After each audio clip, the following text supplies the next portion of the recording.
Hey guys, and this is Equal Stars Alarms, and today we will be doing a test of a very new panel. Something that's quite new to the market and has only been out, well, not even many people know that it's out, but we estimate that it's been out since around 2022. It's a new line from JCI or Simplex or Autocall, whichever one you want to say. It is the Foundation series. And so, here it is.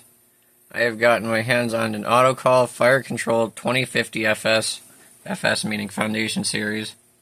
So the 50-point addressable panel running the MX protocol. As Autocall calls it the A050.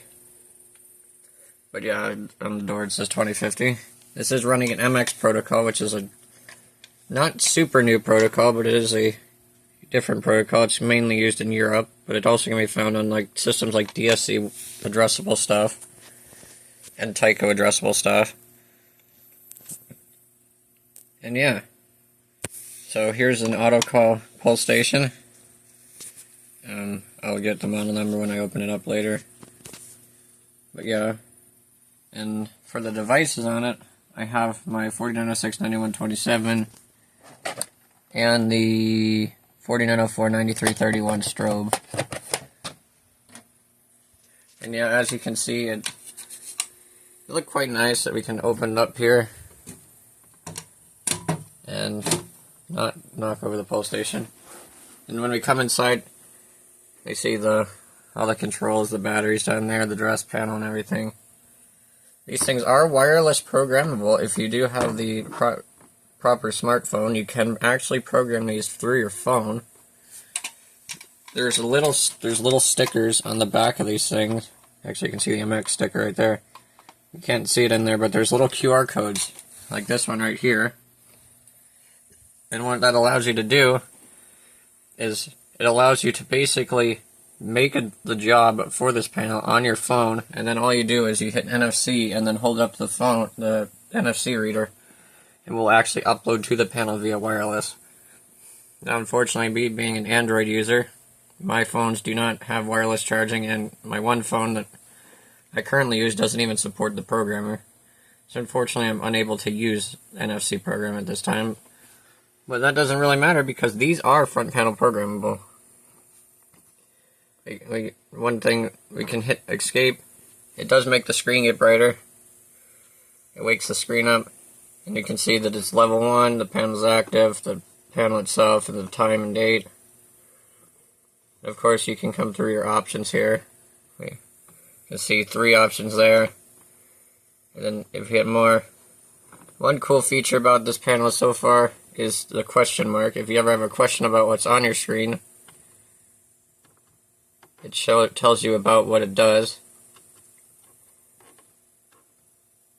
And it shows that, like, I didn't know that if you held down 4 for a long time, that it actually shows you the battery levels and the current draw from the power supply and what the battery voltage is at and stuff like that. And a lot of cool things. It tells you what everything does. It tells you if you hit up and down, you can increase and decrease the backlight, which you can. That went timed out on me. Escape. If I hit down, the brightness slowly gets dimmer. I like it all the way up. And if you hit left and right, it increases and decreases the contrast. I have the contrast set low, so you can actually read the screen.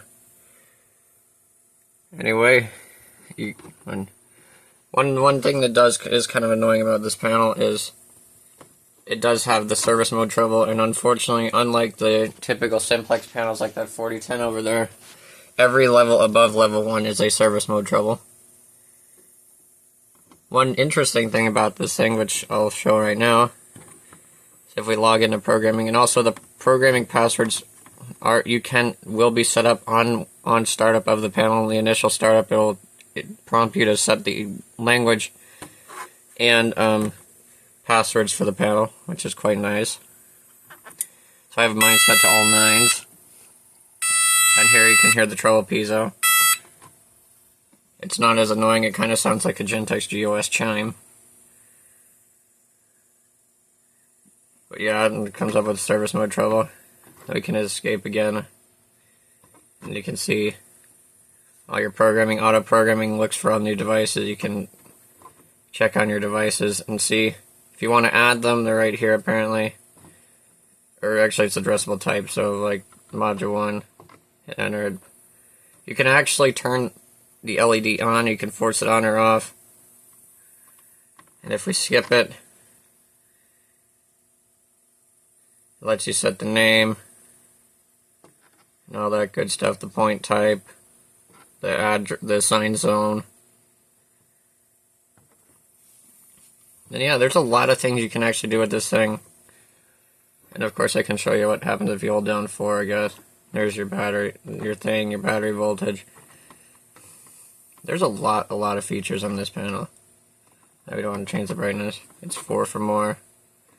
And if we go into analyze, which is another cool thing, you can see your loops, your outputs. You check your NACs.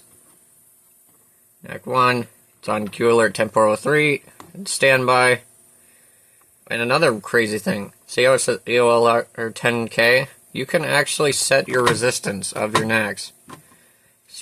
So if you're replacing, like, let's say a Honeywell system where, like, especially like, well, not probably one of those, but like, let's say an NFW 50 or something, and you're going to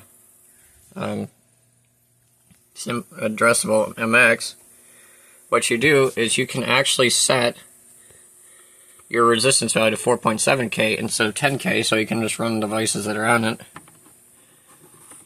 Of course, I can go back into it. It does time out after a certain amount of time. I believe you can adjust it, but I believe you have to have the programmer for it. These things do have some bugs, like weird timeouts, and it gets stuck in a lot of places. I've had it say system normal with the trouble light on. So yeah, there's some weirdness with them. Where is it? Program, 4 for output, NACs. Yeah, also the programming menu is weird too. And we can go into here, and this is all your coding options, of course. Smart Sync can't do all of these codings. Like cinch and, like, if you set it temporal 4, the strobes just flash. If you set it to cinch, the strobes just flash. I guess that's pretty much what cinch is just flashing strobes. 20 BPM, 120 BPM steady, temporal 3 all work. 120 will do 60 beats a minute on the true alerts. And yeah, this panel is quite cool. I think I've shown enough off about this. Actually, we can go log out real quick. To log out, you go into modify and then manual log out. That'll clear that trouble. And yeah, so now I think we will test the panel now. So y'all can see it actually go off. I've been rambling a whole bunch. And yeah, so let's pull the pull station and see how it activates. 3, 2, 1.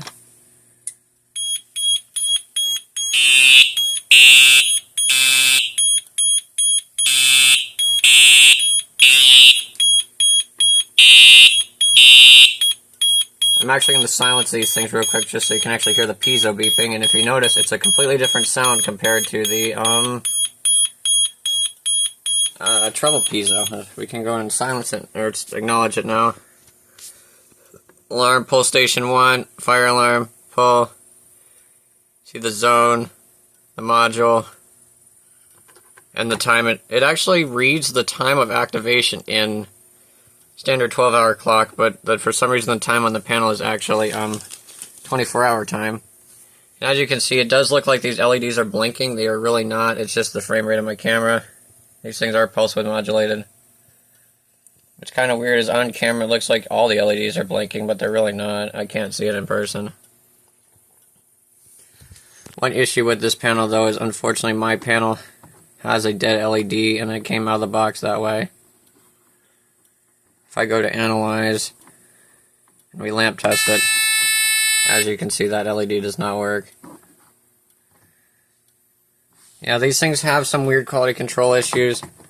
The screen on mine is like loose. And me and 3 other friends who've gotten these panels, and all of them have come that way. One of my friend's panels actually came with his display falling out. And come to find out, the screw that's missing out of his display came in the box sealed in my panel. So there are some quality control issues with these things, but nothing typical of new modern stuff, quality control declining and stuff like that.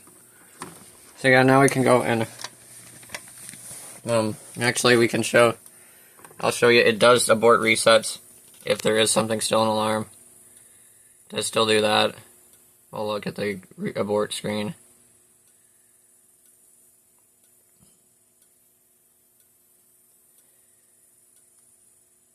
It does still take the same amount of time as a typical simplex panel. Maybe even a little bit longer. It's trying to give you all the time it can to reset it. It knows it's still an alarm. And notice it says alarm present, reset aborted, as typical simplex panels would. I can come back over here. And here's the actual model number of the pull station. I couldn't remember it earlier. 4099-5214. This is a single action thing. You got like the 5215 and 5216 that all exist. The 5215 is a break glass, and the 5216 is dual action. Unfortunately, with these panels, they do not support a re-alarm like older simplex panels do. So you can open it all you want while it's an alarm and it will not go off again. Also, one interesting thing is the LED on these pull stations is orange. Unlike over there on that 4099. It's going to be hard to see because it's pulling. But you can see it's more red. Try to get a good... There it goes. It's a lot more red in color than this pull station, which I find quite odd. Yeah, now that the pull station's reset, push reset, and in a short amount of time the LED will go back out. Wait for it, there it goes. It's back to pulling again. Reset in progress.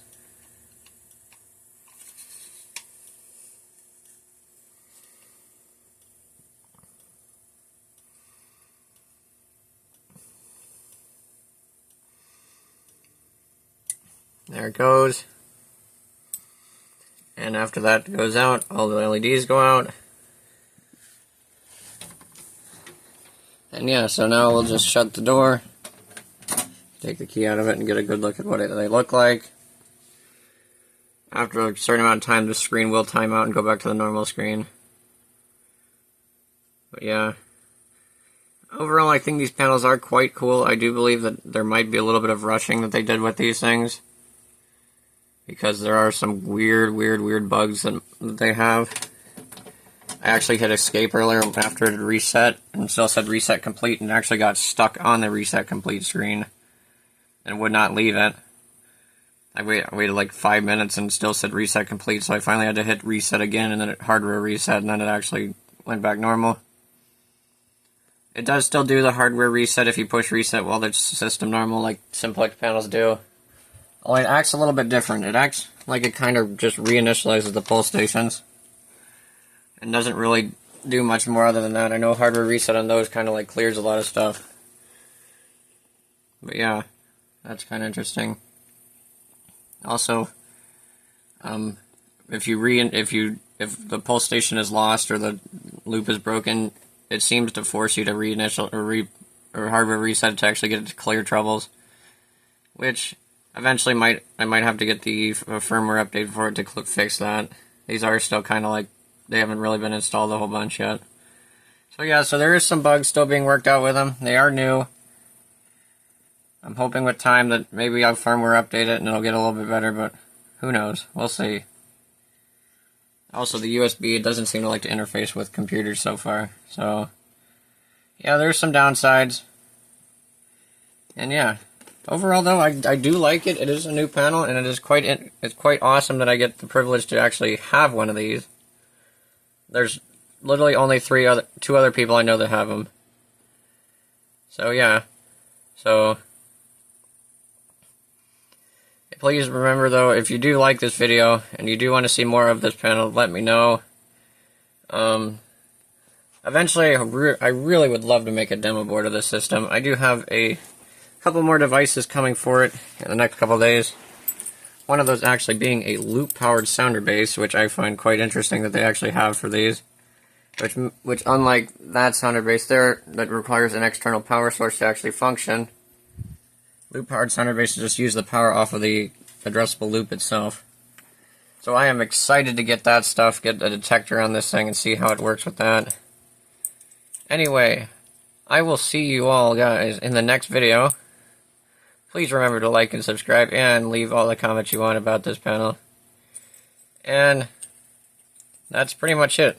So I'll see you all in the next video. See you later.